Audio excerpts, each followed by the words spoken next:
Hi, I am Dr. Michelle Maidenberg, and I'm sitting here with Dr. Stephen Hayes. So you just came out with a wonderful TED Talk that was online and kind of trended across social media, and I'm wondering what that experience was like for you. It was surprisingly difficult to do, because what I tried to do in the TED, and it was the first one that I'd done, is I tried to tell, using my own personal story, the story of psychological flexibility and its general relevance to people in mental health, not just that, behavioral health, and not just that, even in things like parenting and work and sales and just any area of life. And so it was a challenge for me, because I had to walk back into some of the most difficult moments of my life, where I really made a pivot from heading in one direction to another, and that led to ACT, and then led to this work. And I didn't want to do it as a performance. I wanted to do it as a revisitation. So I've given many hundreds of talks. It's probably the most difficult thing I've ever done in terms of giving a talk. I've explained it to people. It would be like walking back, if you were ever suicidal, to a moment where you almost did it. I had to walk back into the lowest moment of my whole life and do that in a way that was accessible and people could connect to, and maybe find something in there that uplifted them and connected them to things they could do in their life when they're stuck. So it was difficult, but important. Felt as though it was finishing something that was worthwhile. Did you feel that you accomplished what you wanted out of doing it? And also, did you feel like it affected you profoundly in any personal or professional way? Part of the effect that it's had, and I think this is true kind of across the board, is that there's an aloneness inside our struggles where we really feel as though there's something wrong with us and so forth. And even though professionally I spent all this time building this work out and trying to connect it up to the different problems that people may have, and also the opportunities that they have that they're not taking advantage of because of these kind of inflexibility processes, it was surprisingly hard to revisit it inside a biography. It felt to me like kind of a stepping forward, and in ways that I've tried to empower others to use the work, but not necessarily to take a kind of a point leadership. So the part that felt as though I really finished something was allowing my personal story to be told in a way that links directly to these flexibility processes, and sort of stepping out and saying, yeah, this is actually what that was like. And what I'm finding is people around the world really have a kind of moved just by your willingness to do that, and find something in their own life where similar issues apply, even if the content's different, the processes are the same. So I'm getting very sweet emails and so on from people around the world who are uplifted by it. And in fact, ACT has gone around the world and gone to many areas, including the area that you're working on in your book, and has found some real traction there. This is an evidence-based approach, because these processes are inside lots and lots of our human problems. So I do feel as though I finished something. Yeah. So there's a big wave of leaning in, like you speak of, and it's all over social media. This concept of mindfulness, just being with your thoughts and feelings, and a whole wave of that. And I think an example that you're speaking to is that you, yourself, speaking about your own humanness, right? Which is also a shift, because I know when I went to graduate school, there was this, thrust of, we do not disclose anything about ourselves. So I know, even when I watched your TED Talk, I know that instantaneously came up for me, like, break up some rules. Yeah. Well, I'm old enough to remember those rules. I'm old enough to remember. And the professional is the person who somehow, I think it's a very unreal picture, and it kind of invites our clients and people in general to take areas where they struggle and to sort of objectify and dehumanize themselves. I have a problem, I have a disorder, etc. I don't think it's really like that. I think this is more a commonality of how humans are. And so I think the evidence-based therapies especially have tended to want to take a step back, but I think there's an objectification and dehumanization inside that it's time to let go of. And no, we don't just always have to be your personal experience of having struggles doesn't necessarily mean that you have a special angle on how to move things forward. But yes, as part of the work that we do as therapists, especially, where people need to be supported and seen, I think it behooves us to take off the white coats, to come into that as whole human beings, and to tell those stories, but then link them up to evidence-based processes. So we need both. We need this kind of human connection. We also need good old-fashioned Western science. And I think the rise of mindfulness and leaning in and so forth is that we've been through a very avoidant wave. Our culture is getting busier and chattier and more objectifying and dehumanizing, and we need a space where we can be whole human beings. And finding a place to do that, it is a kind of a cultural mission that I think the entire culture is on. And so we're part of that movement and had something to do, I think, a little bit to do with its rise in the culture. This act is 30 years old in the sense of centrality of opening up and mindfulness. But I think there's more to be said. I mean, the act work gives you a place to go that allows you to channel some of the work. I mean, after all, mindfulness and so forth has been here for thousands of years. It's a very important thing. But there's more to be said to put these processes into normal people's lives. I don't think people on the factory floor are likely to be running out and doing 10-day silent retreats. I just don't think it's very likely. Even in the East, where these methods are developed, the monks do that, not normal people. And so if we're going to soften the culture, we have to find a way to put these processes into people's lives, but maybe using some different methods. And ACT does that. I think the space is similar to the mindfulness work, but some of the methods are quicker, easier to put in people's lives. I know for me, because the word human condition is always really compelling, and I know that just in my work, I'm finding a little frustration because I'm doing a lot of public health work, and there's this wave of just sitting in this medical model. How do we rectify this by, really focusing on the medical treatments? And people just forget about these psychological barriers. They think that, and there was a New York Times article that came out, two of them actually, pretty compelling ones. One was on the contestants of The Biggest Loser. I don't know if you saw that, but looked at the whether they've maintained their weight loss over time and talked about the biology and why that doesn't happen. And then there was a second one that came out about why diets don't work. And then, interestingly enough, in that second one, when they talked about how diets don't work, and of course backed it up with research, at the end of the article, the researcher suggested that we need to mindfully eat. So I was sitting there and I said, that's all great. We're suggesting these great treatment modalities, but if you don't deal with the stuckness and the psychological barriers, we could try to integrate all these great treatments, but what's going to happen is we're just going to spin our wheels. So that's what compels me so much with the work that you're doing, and why I was so compelled to write this book, because there's so much power. And when I tell people that they can't change their thoughts and feelings or their actions, I mean, they're like, you mean the power's within me? Like, I have control over that? I'm like, yeah, that's the magic. And it's like this whole new way of thinking about things. And I see like the weight lifted off their shoulder.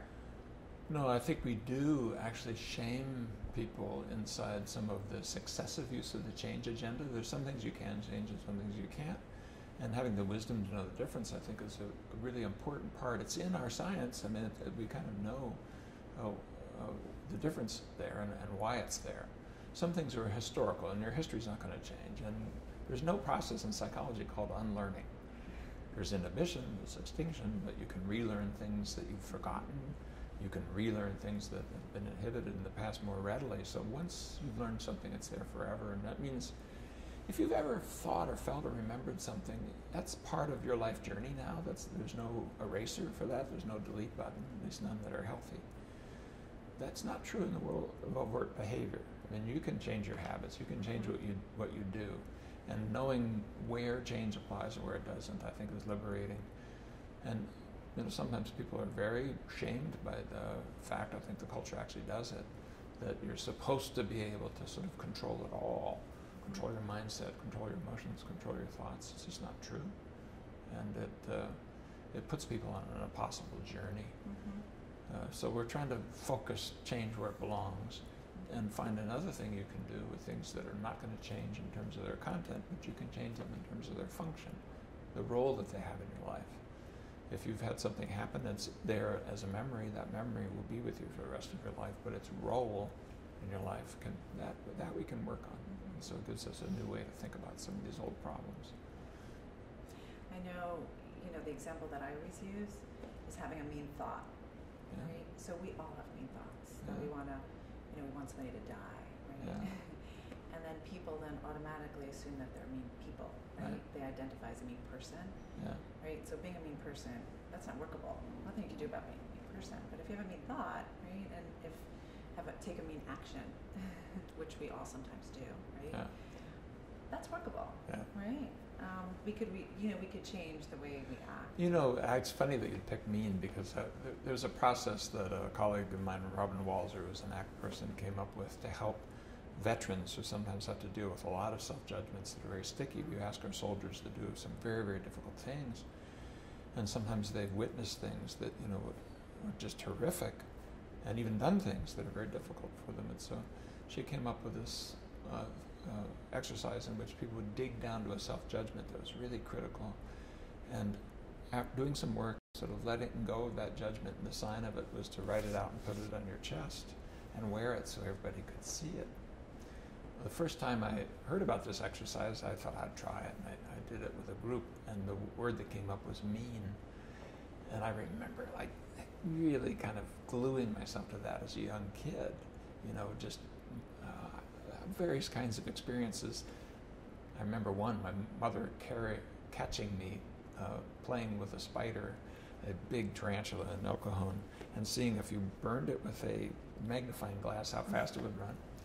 To this day, my mother's dead, but I can picture her face, that's just like, oh, I'm such a mean, horrible little boy. Yeah, I'm a 5-year-old boy doing what they do, I feel bad about the spider. I wouldn't do it now.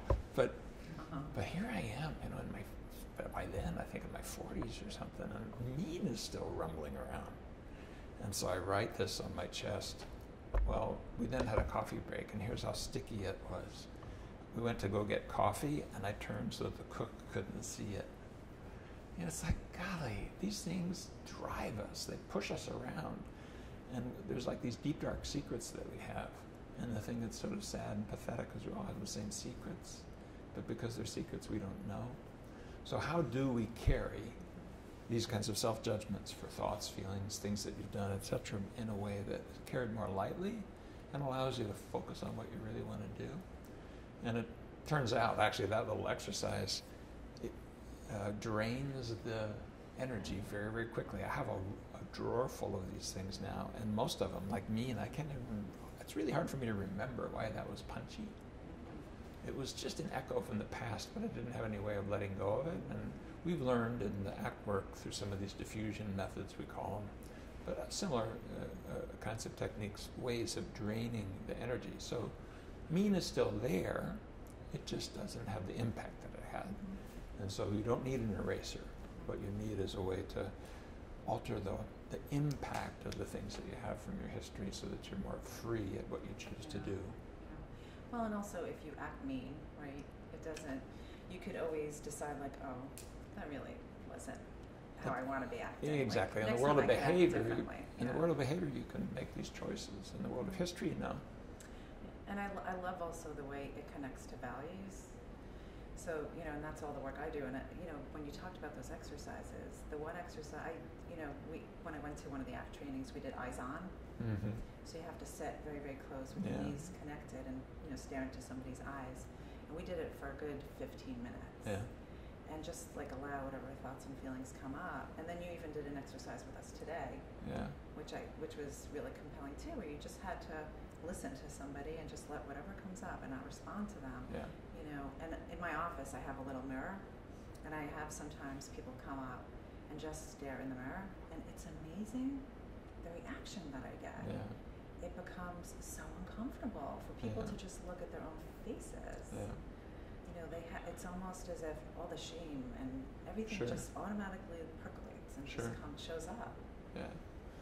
No, human beings carry this enormous amount of shame and self-judgment, and That's true in mental health areas. It's also true in public health, physical health areas.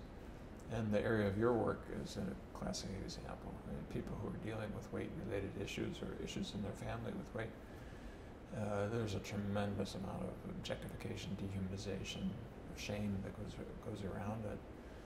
And it ends up being yet another barrier to being able to deal with it effectively in the family or by the individuals who are struggling. Trying to get rid of it when it does show up. Yeah, no, that's actually true. And it turns out that if we can carry shame the way you might carry just an object in your pocket, you have a lot of freedom of things you can do, even with difficult emotions, judgments, and so forth. But if you allow it to dictate what you do, it's the grease on the wheels to more of the same. If you actually look at the places where you're ashamed of yourself, you felt almost compelled to be doing more of what it is that you think that you're ashamed of. And I think part of that is because inside that attachment or that entanglement is this deep message that there's something wrong with you. And so it's kind of like if you wanted to run a race and the first thing you did was like hack off half of your legs, it's a lot harder to run. If you're going to change behavior inside, I'm no good, there's something wrong with me, good luck with that journey. I predict it's not going to be as successful as if you stand with yourself and if you're kinder to yourself. And shame then can be transformed to something that can be something more like, yes, there is such thing as healthy guilt if you've done something that isn't what you want to be doing, but tying yourself down with your attachment to I'm bad, which is what's inside shame, is probably an unhealthy idea and one that's disempowering of behavior change. Mm-hmm. And it's obvious that you're very supportive of the work, ACT work related to public health issues, because you've blurred my book, yes, which I really appreciate. So I'm wondering, how you see it fits in. ACT with health, public health issues, how you see that ties in, how it could be helpful in understanding it better. It turns out the same processes that empower and open up human lives in areas like depression, substance abuse, anxiety, are the very same ones that empower people to step up to the challenges of physical disease, step up to the challenges of health practices, being able to build positive health practices in areas of diet and exercise and sleep and so forth. They're the very same processes. We're one whole human being. And it doesn't mean that if you have behavioral health problems that you have those problems because you're mentally ill. I'm not saying that. I'm saying that the things that are inside our struggles with sadness, anxiety, and things of that kind are inside our struggles with food or exercise or healthy sleep patterns. And so the public health implications, I think, are that the biomedicalization of human beings and turning everything into a biological problem that requires a pill to change is actually not an avenue that's good for us.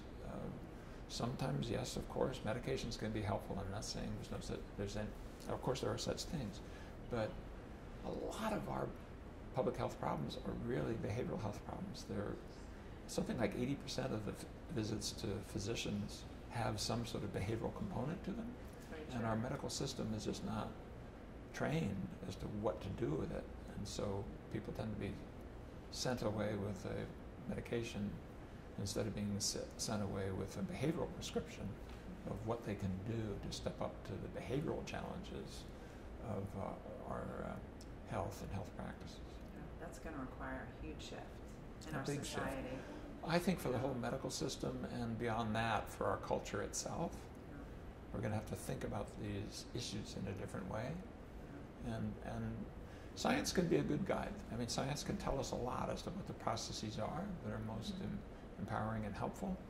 And some of the ACT processes are about that. It's trying to get down to the 10% of the processes that make 80% of the difference instead of the additional 90% that maybe make 20% of the difference. So it's not the full set, but it's a important and small set of processes that will help people to deal with diet and exercise and sleep and health practices, but not just that, with psychological issues and work-related issues and so on. So where do you see the future? What are you interested in? I guess developing ACT and just, I think what's happening is that the culture is trying to find a solution to the problem that it's created for itself inside this a culture that's becoming faster, I think more easily objectifying and dehumanizing. And I think you can see it in our politics, you can see it in our culture, you can open the newspaper, you can see it. And we're trying to find a solution that's kinder, more compassionate, more open, more flexible, more values-based. And the spiritual and religious traditions historically were the institutions that really did that. In many forms of Western society especially, they weakened to the point that they're no longer really pulling that wagon. Plus, frankly, the rise of the nuns, there's larger and larger people who have no specific affiliation to any particular spiritual religious tradition. There's things that we're going to need to do in the culture that combine the wisdom that's inside our spiritual traditions with Western science. And that's what we're trying to do. So I think what you're going to see from the acceptance and mindfulness wing is you're going to see more focus on the processes, less on being too attached to a particular method. For example, it's not just silent retreats. What's inside those retreats are things that you can put into people's lives in a matter of minutes, not even days and weeks. And can we use Western science to find out what those are, and then use our media and books and the healthcare system and so forth to put them into human lives? So I think what's happening right now is you're seeing a worldwide spread of an interest in these psychological flexibility processes, the ACT name for them, and seeing their relevance to so many areas of life that I'd be pretty surprised if over the next decade people don't realize that this is something that you can work on in your families and schools and workplace and churches and yes, in your clinics and hospitals and so forth, and put it into all the different places where it's useful, which is basically anywhere the human mind goes. It's useful. Yeah. I did a talk at a large bank, some weeks ago, and it was so interesting because I did on mindfulness. Yeah. And of course, brought in a lot of bad processes. Sure. But what I found so interesting is that people are going and giving a lot of presentations and just they're explaining what mindfulness is and the different types of mindfulness. And what I did is I actually more practically said, how do we apply this to our lives? Yeah. Because the reality is we could be doing all these things, but right. if it's not user-friendly and we're actually not applying it, then what's the point? So I want to say that I really appreciate one of the things that really value out of the work that you do and the work that you're exposing to the world so generously is really how to use this in our lives to enhance ourselves, to be our best us, and also not only that, but it's a way to be with yourself. Yeah. We're not trying to change, fundamentally who we are, just to enhance ourselves. Yeah. And I think that's the piece that really captures me and the work that I do. So I really want to thank you for that. Well, I think when people connect with these processes and put them in their lives, we use methods that can do that very quickly. You're all over your book as to how to do that with when you have an issue of children with weight problems. People recognize there's a resonance there because we're not putting something in that's foreign. What we're trying to do is cast light on something that kind of people know, but it's buried over in things that are not very helpful. And so if you can, I think it's actually a pretty natural thing to find a place in which you want to open up to your thoughts as thoughts and be curious about your feelings as feelings, to be able to direct your attention towards what you deeply care about and get your behavior linked to that. That's not a very complicated message, really. It's a pretty simple message. It's in our culture, but it's not just in that. It's in our hearts and in our minds, but they get, just buried inside what the culture is also teaching, which is these unhealthy processes of running away or objectifying, dehumanizing, shaming, and blaming. The area that you've picked, the area of weight, is one where there's probably more shame and blame than any you can imagine. Unfortunately. And it's hardly yet in the culture that this is what it is, that the fat jokes really need to go, that we need to find a place for people to be able to, yes, focus on health practices. Yes, that's important, but not in a way that is objectifying and dehumanizing. Yeah. So I've found that when people connect with the processes, they recognize them. It's like, oh yeah. I mean, there's something familiar about it because it's something we kind of know, but it gets buried. And the culture actually is actively encouraging us to engage in things that are not healthy. As you find your way back to a healthier way, then you see, there's options, and I've had them right along. I even know a little bit about how to do this, and so it's not foreign. Yeah, and that's something that's coming up. I'm discovering this is the kind of book that people read on the subway, and they don't want anybody to see the title. Yeah, isn't that neat? And I'm getting that feedback from parents. They're saying to me, I don't know how to bring this up to my child. I'm going to raise something with them that they don't already know, or I'm going to create an eating disorder, or they're going to be really upset by it. So, I think everything that we're speaking to is really about just allowing people to work on and enhance themselves in a way that they could connect to all the thoughts and feelings that come up. So. I left that word out. I said, isn't that neat? I didn't mean it like it's positive, but I'm just saying, isn't that remarkable? Isn't that, it's the kind of thing you want to put on a plain brown wrapper. And what it's telling you is that these processes of objectification, dehumanization, which make it harder, not easier, are even in our family interactions around these issues. And if we can put that down and have a conversation that's more psychologically flexible, I think we can give our children and us all a way forward that's less about shaming and blaming and more about empowering. So let's keep on working on that. What do you think? Let's do that. I think we should. Awesome. I look forward to seeing what happens with your work, because that's definitely the space in which you're working, and I think it's good for people. Yeah, and I so appreciate your generosity with all the work. I mean, I know personally it's changed my practice, it's changed my life personally. So I want to say thank you. Changed mine too. Look at the TED Talk. Thank you. Okay. That was great.